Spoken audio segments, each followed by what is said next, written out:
एक गांव में धनीराम नामक व्यक्ति रहता था। धनीराम बहुत स्वार्थी व्यक्ति था। उसके पास एक गाय थी जिसका नाम भोली था। भोली बिल्कुल अपने नाम जैसी भोली थी। शाबाश भोली, हर बार की तरह तूने आज भी मुझे खुश कर दिया ढेर सारा दूध देके। भोली खूब सारा दूध देती थी और धनीराम उस गाय को हरा भरा चारा खिलाकर उसका दूध निकालकर उसके दूध की बिक्री किया करता था। धनीराम भोली गाय का दूध खुद भी पीता था और अपने परिवार वालों को भी पिलाता था। भोली के दूध की वजह से ही धनीराम अपने घर की दिनचर्या चलाता था। धनीराम का समय इसी तरह से भोली के दूध से अच्छा व्यतीत हो रहा था। नहीं तो पहले वो बहुत गरीबी भुगत रहा था। भोली को भी लगता था कि उसका मालिक उसे बहुत प्यार करता है, उसकी देखभाल करता है, लेकिन उसे पता नहीं था कि वो कितना मतलबी और एहसान फरामोश है। फिर कुछ ही दिनों में धनीराम ने अपना असली रंग दिखाना शुरू कर दिया। जब भोली ने दूध देना कम किया, क्योंकि भोली अब गर्भ से थी, इस वजह से वो दूध कम दे रही थी। अब धनीराम गाय की तारीफ करना तो दूर की बात है, उससे चिढ़ रहा था, उस पर गुस्सा कर रहा था। क्या जरूरत थी तुझे और बच्चा पैदा करने की? अरे अच्छा खासा कारोबार चल रहा था मेरा तेरे दूध से, लेकिन तुझसे बर्दाश्त नहीं हुआ निकम्मी गाय। धनीराम अपनी पत्नी से कहता है कि अब वो इस गाय से परेशान हो चुका है। दूध ना देने की वजह से ये गाय बिल्कुल बेकार हो चुकी है। वो अब दूसरी गाय खरीदना चाहता है। इतने पैसे तो मैं इसके दूध से कमा ही चुका हूँ कि एक दूसरी गाय खरीद सकूं। सही कहते हैं जी आप, हमें दूसरी गाय खरीद लेनी चाहिए। फिर एक दिन ऐसा आता है कि गाय ने दूध देना बिल्कुल बंद कर दिया, क्योंकि उसके प्रसव का समय नजदीक आ गया था। वहीं धनीराम नई गाय खरीद कर ले आता है। उसने भोली को चारा डालना बंद कर दिया और एक दिन ऐसा आ गया कि उसने उस दिन भोली को बहुत मारा पीटा। और रोएगी? हाँ बोल, और परेशान करेगी? तेरे इस रंभाने की आवाज दूर दूर तक आती है। बहुत परेशान हो चुके हैं हम तेरे रोने से। मत मारिए मालिक, मुझे रहम कीजिए। भोली का धनीराम ने खाना पीना बंद कर दिया था, इसलिए भूख के मारे वो रोती रहती थी। उसके रोने की आवाज से धनीराम और उसका परिवार बड़ा परेशान हो रहा था। फिर एक दिन वो गाय को घर से ले जाकर जंगल में बड़े बड़े खतरनाक जानवरों के बीच छोड़कर आता है। अब मुझे तेरी कोई जरूरत नहीं, चाहे तुझे कोई जानवर खा जाए या तू भूखी रहे, कम से कम तुझसे छुटकारा तो मिलेगा ना। हाँ? अब भोली बेचारी अकेली पड़ गई थी। बेचारी जंगल में इधर उधर भटकती फिरती है। और एक दिन, हे कृष्णा, आपको तो अपनी गाय से बहुत स्नेह है, फिर आपकी ये गाय गर्भवती हालत में भूखी प्यासी कैसे इधर उधर भटक रही है। हे भगवान, आपने हमें गाय की योनि में डालकर कितना गलत काम किया है। देखिए प्रभु, जो आपकी 84 लाख योनियों में सर्वश्रेष्ठ योनि मानव की है, वो कितना पाप और कितना दुष्कर्म करती है। जब तक मैं दूध देती रही तब तक उस इंसान ने मुझे अपने घर पर रखा, हरा भरा चारा खिलाया। जैसे ही मैंने दूध देना बंद कर दिया, उसने मुझे चारा भी नहीं डाला और फिर इतना मारा पीटा। उसके बाद मरने के लिए जंगल में छोड़ दिया। अब मैं इधर उधर भटक रही हूँ। अब जंगल में घास खाकर मैं अपने पेट को भरती हूँ। हे भगवान, आपने जो सर्वश्रेष्ठ योनि बनाई है, ये तो कितनी स्वार्थी और लालची है। अब भोली जंगल में रहकर ही अपना गुजर बसर कर रही थी। धीरे धीरे समय बीतता चला गया। कभी कभार अगर भोली धनीराम के द्वार पर आ भी जाती तो धनीराम लाठी लेकर भोली को जंगल या खेतों की तरफ भगा करके आता। फिर एक बार की बात है, इस जंगल से एक औरत गुजर रही थी। उस औरत ने जैसे ही भोली को देखा, उसने मन में सोचा, ये गाय तो गर्भवती है, मैं एक काम करती हूँ, इस गाय को पाल लेती हूँ। जब इसका बच्चा हो जाएगा तो यही गाय मुझे दूध देने लगेगी। तब मैं इसका दूध खुद भी पीऊंगी और साथ ही मेरा परिवार भी इसका दूध पिएगा और इसके दूध की बिक्री भी करूंगी। लेकिन जैसे ही वो औरत उस गाय को पकड़ने के लिए अपने पति को बुलाने के लिए जाती है और जब तक उसका पति वहां पर आता है तब तक भोली वहां से चली जाती है। लगता है हमने आने में देर कर दी, वो गाय कहीं चली गई। धीरे धीरे समय बीतता गया। गाय के प्रसव का समय आ गया था। वो एकांत जंगल में सुरक्षित जगह पर जाकर एक बछड़े को जन्म देती है। लेकिन प्रसव के कुछ समय बाद वही औरत इस जंगल में घास काटने के लिए आई हुई थी। जैसे ही उसने दूर से देखा कि एक गाय ने बच्चे को जन्म दिया है, तब वो औरत उसके पास गई और उसने ध्यान से गाय को देखा और बोली, अरे ये तो वही गाय है जिसे मैंने देखा था। इस गाय ने तो बछड़ा भी दे दिया, चलो अच्छा हुआ। तभी वो औरत सोचती है कि अब मैं इस गाय को पकड़कर अपने घर पर जरूर ले जाऊंगी। जैसे ही वो औरत भोली को पकड़ने के लिए अपने पति को बुलाने के लिए जाने लगती है, तभी भोली उस औरत से कहती है, बहन जी, क्या आज तुम मेरे ऊपर एक उपकार कर दोगी? मेरा बच्चा मेरे पीछे पड़ा हुआ है। मैं इस समय बहुत कमजोरी महसूस कर रही हूँ, बहुत पीड़ा में हूँ। हिम्मत नहीं हो रही कि अपने बच्चे को खुद उठा पाऊं। मेहरबानी करके इसे उठाकर तुम मेरी गर्दन के ऊपर रख दो। मैं अपने बच्चे को लेकर किसी सुरक्षित जगह पर चली जाऊंगी। यहाँ मेरे बच्चे को जंगली जानवरों का बहुत खतरा है, क्योंकि मेरा बच्चा 8 महीने बाद ही चलने लायक हो पाएगा। 8 महीने बाद अपने पैरों पर चलेगा। श्री कृष्ण नारद जी को कथा सुनाते हुए कहते हैं कि जैसे ही उस औरत ने गाय की बात सुनी तो बहुत जोर जोर से हंसने लगी और कहने लगी, तुम क्या सोचती हो मैं तुम्हारे बच्चे को हाथ लगाऊंगी? तुम्हारा बच्चा इतना गंदा है, इतनी गंदगी में पड़ा है, भला मैं तुम्हारे बच्चे को उठा करके तुम्हारे कंधे पर क्यों रखूं? मैं तुम्हारे ऊपर ये उपकार क्यों करूं? हो तो तुम एक जानवर ही ना, और तुम गंदे होते हो, हाथ लगाने लायक नहीं होते। जैसे ही उस औरत ने गाय का मजाक बनाया, उसे गंदा बोलकर उस पर उस समय हंसा जब गाय बेचारी अपने बच्चे को उठा नहीं सकती थी। उसी समय औरत की बातों से दुखी होकर गाय ने औरत को श्राप दिया। उसने श्राप देते हुए कहा, खुद औरत होकर तुमने मेरी पीड़ा को नहीं समझा। मेरी मदद करने की बजाय तुम मेरी अवस्था का मजाक बनाकर हंस रही हो और मेरे बच्चे को गंदा कह रही हो। जिस तरह आज तुम्हारा बच्चा जन्म लेने के बाद तुरंत चलने लगता है, लेकिन आज मैं तुम्हें श्राप देती हूँ। तुम्हारा बच्चा जन्म लेने के 10 महीने बाद ही अपने पैरों पर चलने लायक होगा, और जो मेरा बच्चा आज चल नहीं पा रहा है और ये आज के बाद पैदा होते ही बहुत जल्द अपने पैरों पर चलने लायक हो जाएगा। इस तरह से गाय जैसे तैसे अपने बच्चे को उठाकर वहां से किसी सुरक्षित जगह पर ले जाती है। अब औरत को अपने कहे पर बहुत पछतावा हो रहा था, लेकिन पछतावा करके अब कोई फायदा नहीं था। अब श्राप वापस नहीं लिया जा सकता था। ठंड में साथी बैल। ये कहानी है एक सुंदर वन की, जहां पर सारे पशु पक्षी आपस में भाईचारे में रहते थे। सबकी आपस में खूब बनती थी। वहीं उस जंगल में चांदनी नाम की एक खूबसूरत गाय भी रहती थी। उस जंगल में चांदनी तो सभी की चहेती थी। सभी उसे बहुत प्रेम करते थे। थोड़े समय पहले ही चांदनी के माता पिता की मौत हो गई थी। चांदनी पर अब उसकी एक छोटी बहन चंदा की जिम्मेदारी आ गई थी। चांदनी माता पिता के बिना बहुत अकेली हो गई थी।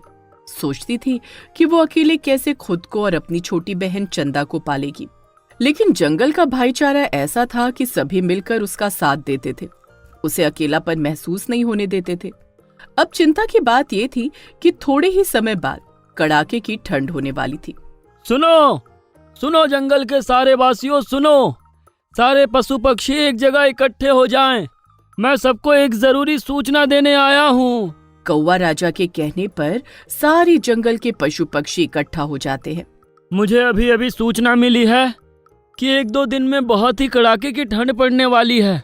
बहुत भारी बर्फबारी होने वाली है। तो सूचना के मुताबिक सारे पशु पक्षी अपने घरों को और घोंसलों को मजबूत बना लें और अपने खाने पीने का सामान घर में इकट्ठा करके रखें, ताकि तुम सबको आने वाली बर्फबारी और ठंड में किसी भी चीज की दिक्कत ना हो। कौवे राजा की अनाउंसमेंट सुनकर सभी बहुत चिंतित हो जाते हैं। इस बात की सबसे ज्यादा चिंता चांदनी को होती है, क्योंकि ना तो उसके घर में खाना था और ना ही उसके पास घर था। घर के नाम पर उसके पास 4 बांस के डंडे थे, जिसकी छत पर घास डली थी। तेज हवा और बर्फ से वो घर भी किसी भी समय टूट सकता था। हे भगवान, अब मैं क्या करूंगी? 1-2 दिन में इतनी ठंड पड़ने वाली है। ना तो मेरे पास खाना है और ना ही मेरा घर पक्का है। मेरे घर में तो खिड़कियां और दरवाजे भी नहीं है। मैं क्या करूंगी? अपनी छोटी बहन को और खुद को इस ठंड में कैसे संभाल पाऊंगी? चांदनी तो परेशान होती है, उसके साथ साथ उसके लिए सारे पशु पक्षी भी बहुत परेशान हो जाते हैं। चांदनी बहन, हमें तुम्हारे लिए बहुत बुरा लग रहा है, क्योंकि ठंड बहुत ही जल्द करीब आने वाली है। हमें तो समझ में नहीं आ रहा कि हम तुम्हारी मदद कैसे करें। घर तो हमारे मजबूत है, और रही खाने की बात, तो हमें भी इन 2 दिनों में जी जान से अपने लिए थोड़ा और खाना जोड़ कर रखना है। अगर हम तुम्हारी मदद करते हैं तो खुद के लिए हम खाना नहीं जोड़ पाएंगे, लेकिन फिर भी हम इतना ही कह सकते हैं कि थोड़ा बहुत जो हमारे पास अनाज होगा, मुसीबत की घड़ी में हम तुम्हें थोड़ा थोड़ा दे सकते हैं। शुक्रिया चिड़िया बहन, लेकिन मैं तुम्हारा अनाज नहीं खा सकती। तुम्हारा साल भर का अनाज भी हमारा एक दिन का पेट नहीं भर सकता। दीदी, अब हम क्या करेंगे? ठंड में कहाँ रहेंगे और क्या खाएंगे? माँ पिताजी होते तो वो हमें कभी भी इतनी दिक्कतों का सामना नहीं करने देते। सबकी बातें सुनकर तभी वहाँ पर जंगल का इकलौता बैल भोला आ जाता है। भोला चांदनी से बहुत प्रेम करता था। भोला ने अपने प्रेम का प्रस्ताव चांदनी के सामने बहुत बार रखा, लेकिन चांदनी उसके प्रेम को हर बार ठुकरा देती है। अब चांदनी, तुम कहो तो मैं तुम्हारी कुछ मदद करूं? तुम फिर से आ गए? मैं पहले इतनी परेशान हूँ, ऊपर से तुम बार बार आकर मुझे तंग करते हो। कहा ना दूर रहो मुझसे। लेकिन चांदनी, मैं तो तुम्हारी मदद करने आया था। नहीं चाहिए मुझे तुम्हारी मदद। अपनी शक्ल देखी है तुमने? कैसी शक्ल है तुम्हारी? बार बार आकर कहते हो कि तुम मुझसे प्रेम करते हो। मैं तुम जैसे को मुंह तक न लगाऊं तो तुम मुझसे प्रेम की बातें करने आए हो।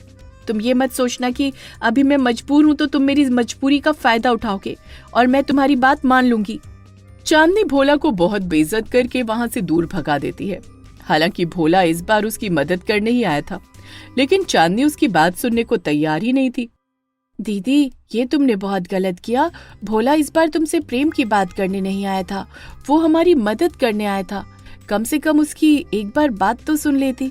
तुम हर बार उसे ऐसे बेइज्जत करके भगाती हो। जानती हो ना, वो भी तुम्हारी तरह इस पूरे जंगल का चहीता है। बहुत अच्छा है, गुणवान है, बुरा नहीं है, लेकिन फिर भी तुम उसकी बेइज्जती करती रहती हो। हाँ चांदनी बहन, तुम्हें ऐसा नहीं करना चाहिए था। भोला बहुत ही मददगार है, वो हर किसी की मदद करता है और मुझे तो लगता है कि इस समय तुम्हें भोला की सख्त जरूरत थी। वही तुम्हारी इस समय मदद कर सकता था। हम ज्यादा से ज्यादा क्या कर सकते हैं? एक एक दिन का घास का लाकर घोंसला ही बना सकते हैं।